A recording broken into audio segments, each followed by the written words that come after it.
تفہیم القرآن سید ابوالعلا مودودی سورہ زمر آیات 64 تا 75۔ اعوذ باللہ من الشیطان الرجیم، بسم اللہ الرحمن الرحیم۔ کل، اے نبی صلی اللہ علیہ وسلم ان سے کہو، افغیر اللہ تأمرونی اعبد ایھا الجاہلون، پھر کیا اے جاہلو تم اللہ کے سوا کسی اور کی بندگی کرنے کے لیے مجھ سے کہتے ہو؟ وَلَقَدْ أُوحِيَ إِلَيْكَ وَإِلَى الَّذِينَ مِن قَبْلِكَ، یہ بات تمہیں ان سے صاف کہہ دینی چاہیے کیونکہ تمہاری طرف اور تم سے پہلے گزرے ہوئے تمام انبیاء علیہم السلام کی طرف یہ وحی بھیجی جا چکی ہے۔ لَإِنْ أَشْرَكْتَ لَيَحْبَطَنَّ عَمَلُكَ، کہ اگر تم نے شرک کیا تو تمہارا سارا عمل ضائع ہو جائے گا۔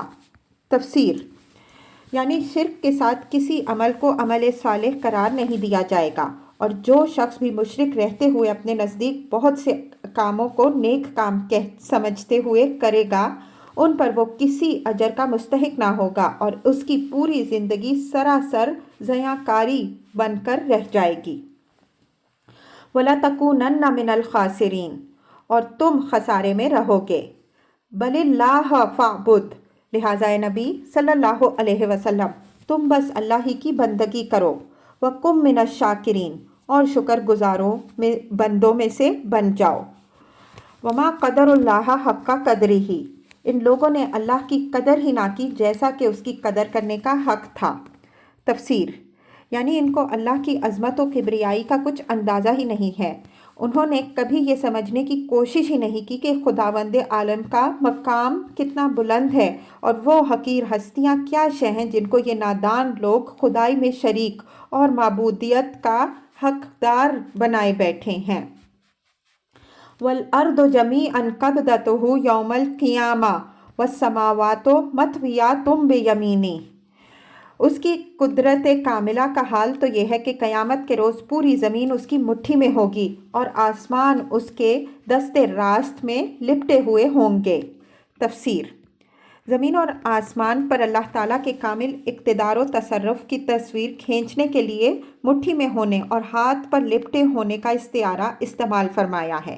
جس طرح ایک آدمی کسی چھوٹی سی گیند کو مٹھی میں دبا لیتا ہے اور اس کے لیے یہ ایک معمولی کام ہے، یا ایک شخص ایک رومال کو لپیٹ کر ہاتھ میں لے لیتا ہے اور اس کے لیے یہ کوئی زحمت طلب کام نہیں ہوتا، اسی طرح قیامت کے روز تمام انسان جو آج اللہ کی عظمت و کبریائی کا اندازہ کرنے سے قاصر ہیں اپنی آنکھوں سے دیکھ لیں گے کہ زمین و آسمان اللہ کے دست قدرت میں ایک حقیر گیند اور ایک ذرا سے رومال کی طرح ہیں۔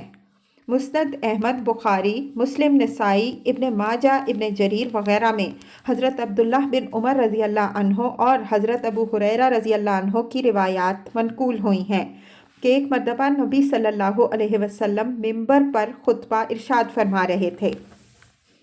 دوران خطبہ میں یہ آیت آپ صلی اللہ علیہ وسلم نے تلاوت فرمائی اور فرمایا، اللہ تعالیٰ آسمانوں اور زمینوں یعنی سیاروں کو اپنی مٹھی میں لے کر اس طرح پھرائے گا جس طرح ایک بچہ گیند پھراتا ہے، اور فرمائے گا کہ میں ہوں خدائے واحد، میں ہوں بادشاہ، میں ہوں جبار، میں ہوں کبریائی کا مالک، کہاں ہے زمین کے بادشاہ، کہاں ہے جبار، کہاں ہے متکبر۔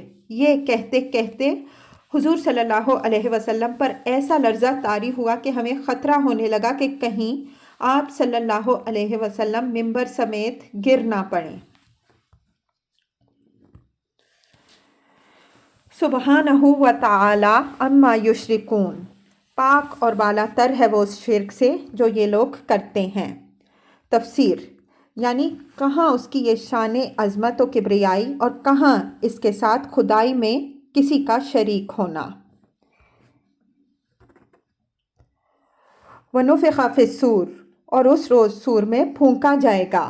تفسیر، سور کی تشریح کے لیے ملاحظہ ہو تفہیم القرآن جلد اول، سورہ انعام حاشیہ 47، جلد دوم سورہ ابراہیم حاشیہ 57، جلد سوم سورہ کہف حاشیہ 73، سورہ طٰہٰ حاشیہ 78، سورہ الحج حاشیہ 1، سورہ مومنون حاشیہ 94، سورہ نمل حاشیہ 106۔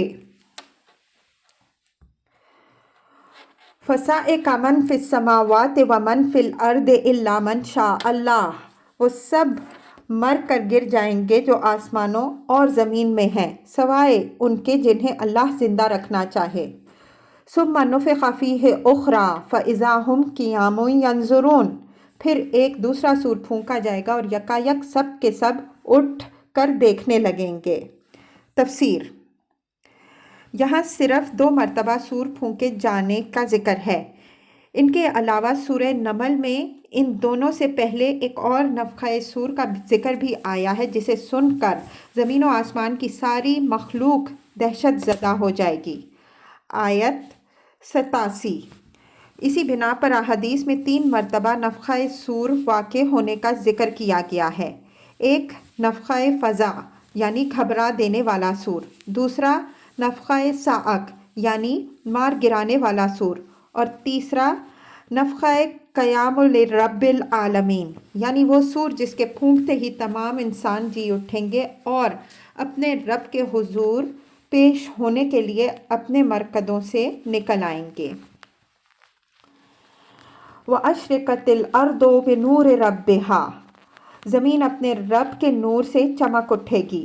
وَوُضِعَ الْكِتَابُ، کتاب اعمال لا کر رکھ دی جائے گی۔ وَجِیءَ بِالنَّبِیِّینَ وَالشُّہَدَاء، انبیاء اور تمام گواہ حاضر کر دیے جائیں گے۔ تفسیر۔ گواہوں سے مراد وہ گواہ بھی ہیں جو اس بات کی شہادت دیں گے کہ لوگوں تک اللہ تعالیٰ کا پیغام پہنچا دیا گیا تھا، اور وہ گواہ بھی ہوں گے جو لوگوں کے اعمال کی شہادت پیش کریں گے۔ ضروری نہیں کہ یہ گواہ صرف انسان ہی ہوں، فرشتے اور جن اور حیوانات اور انسانوں کے اپنے اعضاء اور در و دیوار اور شجر و حجر سب ان گواہوں میں شامل ہوں گے۔ وَقُضِیَ بَیْنَہُم بِالْحَقِّ، لوگوں کے درمیان ٹھیک ٹھیک حق کے ساتھ فیصلہ کر دیا جائے گا۔ وَہُم لا یظلمون، اور ان پر کوئی ظلم نہ ہوگا۔ وَوُفِّیَتْ کُلُّ نَفْسٍ مَّا عَمِلَتْ، اور ہر متنفس کو جو کچھ بھی اس نے عمل کیا ہوگا اس کا پورا پورا بدلہ دیا جائے گا۔ وَهُوَ أَعْلَمُ بِمَا يَفْعَلُونَ، لوگ جو کچھ بھی کرتے ہیں اللہ اس کو خوب جانتا ہے۔ وَسِیقَ الَّذِینَ کَفَرُوا إِلَىٰ جَهَنَّمَ زُمَرًا، اس فیصلے کے بعد وہ لوگ جنہوں نے کفر کیا تھا جہنم کی طرف گروہ در گروہ ہانکے جائیں گے۔ حَتَّىٰ إِذَا جَاءُوهَا فُتِحَتْ أَبْوَابُهَا، یہاں تک کہ جب وہ وہاں پہنچیں گے تو اس کے دروازے کھولے جائیں گے۔ تفسیر۔ یعنی جہنم کے دروازے پہلے سے کھلے نہ ہوں گے بلکہ ان کے پہنچنے پر کھولے جائیں گے، جس طرح مجرموں کے پہنچنے پر جیل کا دروازہ کھولا جاتا ہے اور ان کے داخل ہوتے ہی بند کر دیا جاتا ہے۔ وَقَالَ لَهُمْ خَزَنَتُهَا أَلَمْ يَأْتِكُمْ رُسُلٌ مِّنْكُمْ، اور اس کے کارندے ان سے کہیں گے کیا تمہارے پاس تمہارے اپنے لوگوں میں سے رسول نہیں آئے تھے؟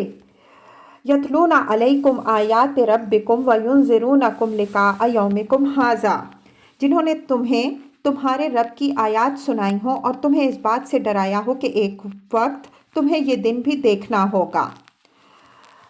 قالوا بلی ولکن حقت کلمۃ العذاب علی الکافرین، وہ جواب دیں گے ہاں آئے تھے مگر عذاب کا فیصلہ کافروں پر چپک گیا۔ قیل ادخلوا ابواب جہنم خالدین فیہا، کہا جائے گا داخل ہو جاؤ جہنم کے دروازوں میں، یہاں اب تمہیں ہمیشہ رہنا ہے۔ فبئس مثوی المتکبرین، بڑا ہی برا ٹھکانہ ہے یہ متکبروں کے لیے۔ وسیق الذین اتقوا ربہم الی الجنۃ زمرا، اور جو لوگ اپنے رب کی نافرمانی سے پرہیز کرتے رہے انہیں گروہ در گروہ جنت کی طرف لایا جائے گا۔ حتیٰ اذا جاءوها وفتحت ابوابها، یہاں تک کہ جب وہ وہاں پہنچیں گے اور اس کے دروازے پہلے ہی کھولے جا چکے ہوں گے۔ وقال لهم خزنتها سلام علیکم، تو اس کے منتظمین ان سے کہیں گے کہ سلام ہو تم پر، طبتم، بہت اچھے رہے تم، فادخلوها خالدین، داخل ہو جاؤ اس میں ہمیشہ کے لیے۔ وقالوا الحمد للہ الذی صدقنا وعدہ، اور وہ کہیں گے کہ شکر ہے اس خدا کا جس نے ہمارے ساتھ اپنا وعدہ سچ کر دکھایا۔ وَأَوْرَثْنَا الْأَرْضَ، اور ہمیں زمین کا وارث بنایا۔ تفسیر تشریح کے لیے ملاحظہ ہو تفہیم القرآن جلد سوم، سورہ طٰہٰ حاشیہ 83 اور 106، سورہ انبیاء حاشیہ 99۔ نَتَبَوَّأُ مِنَ الْجَنَّةِ حَيْثُ نَشَاءُ، ہم اب جنت میں جہاں چاہیں اپنی جگہ بنا سکتے ہیں۔ تفسیر یعنی ہم میں سے ہر ایک کو جو جنت بخشی گئی وہ اب ہماری ملک ہے اور ہمیں اس میں پورے اختیارات حاصل ہیں۔ فَنِعْمَ أَجْرُ الْعَامِلِينَ، بس بہترین اجر ہے عمل کرنے والوں کے لیے۔ تفسیر ہو سکتا ہے کہ یہ اہل جنت کا قول ہو، اور یہ بھی ہو سکتا ہے کہ اہل جنت کی بات پر یہ جملہ اللہ تعالیٰ کی طرف سے بطور اضافہ ارشاد فرمایا گیا ہو۔ وَتَرَى الْمَلَائِكَةَ حَافِّينَ مِنْ حَوْلِ الْعَرْشِ، اور تم دیکھو گے کہ فرشتے عرش کے گرد حلقہ بنائے ہوئے یُسَبِّحُونَ بِحَمْدِ رَبِّهِمْ، اپنے رب کی حمد اور تسبیح کر رہے ہوں گے۔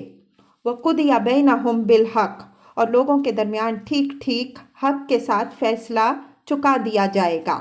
وَقِيلَ الْحَمْدُ لِلَّهِ رَبِّ الْعَالَمِينَ، اور پکار دے دی جائے گی کہ حمد ہے اللہ رب العالمین کے لیے۔ تفسیر یعنی پوری کائنات اللہ کی حمد پکار اٹھے گی۔